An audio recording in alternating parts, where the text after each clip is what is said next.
do want to ask, because you said, you were new to it. Of course, Vince McMahon, signed you to probably one of the longest, first rookie contracts. I believe it was 10 years, correct? Yeah. And you came in with the moniker of the world's strongest man based off, from the Olympics.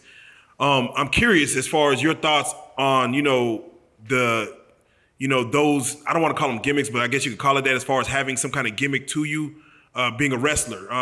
Going back to the days of Boink the Clown and Papa Shango, Undertaker. These are gimmicks that are larger than life. Of course, but they're also, those gimmicks were made up. Yes, exactly. Like yours what, was what the I real was, deal. was real. It was legitimate. I was the strongest human being walking the planet.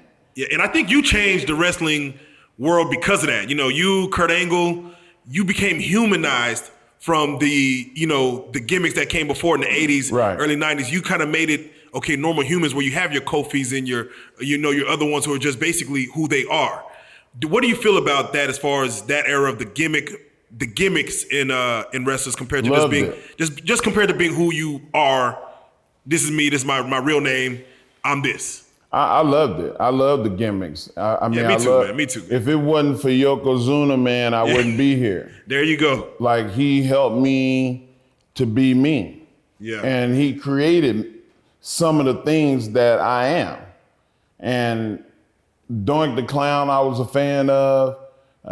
Man, I loved IRS. Yeah. It's just like, you start going through the gimmicks, even the Undertaker. Yeah. And Kane, I love that. But also love the Bret Harts, the real human beings, not just the wrestlers. And his brother Owen, was the one that I used to ride with, and Owen used to tell me, man, don't get mad and cuss everybody out and try to fight everybody. He said, that's just gonna make you look like the bad guy. Yeah. He said, now, if you really wanna get them, he said, find them when they by themselves and nobody's around, and you tell them how you feel, and you say, listen, the next time we have this conversation, it won't be a conversation. You better have your hands up when you see me. And Owen was a tough dude, and you see the comic, you see the funny Owen on all the videos and stuff, but it wasn't many people that can beat Owen in wrestling. He was a better amateur and technical wrestler than most everybody we had at that time.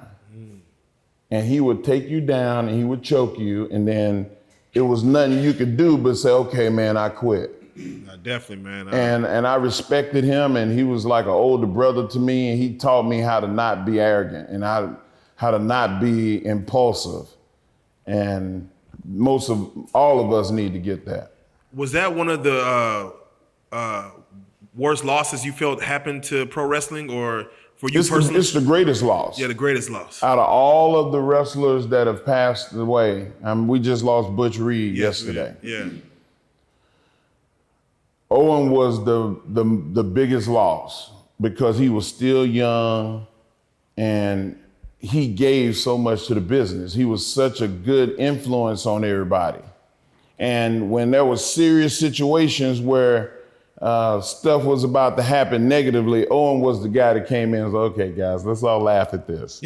There's gotta be a joke in this. And he was able to foster relationships with wrestlers that had no relationship based off the strength of his character. There you go. So Owen he was special, man, and ultra talented. Definitely. You watch the match he had with his brother Bret, and classic. You can't tell who's the best wrestler in the world. Facts. You see what I'm saying? Facts. Classic. Everybody say he's the best there was, the best there ever will be. Yeah. But that night with his brother, they were equal. No, definitely. Definitely. So you put that in your pipe and smoke it.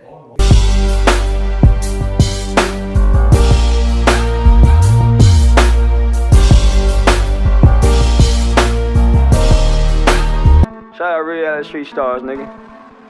Move it. Hey.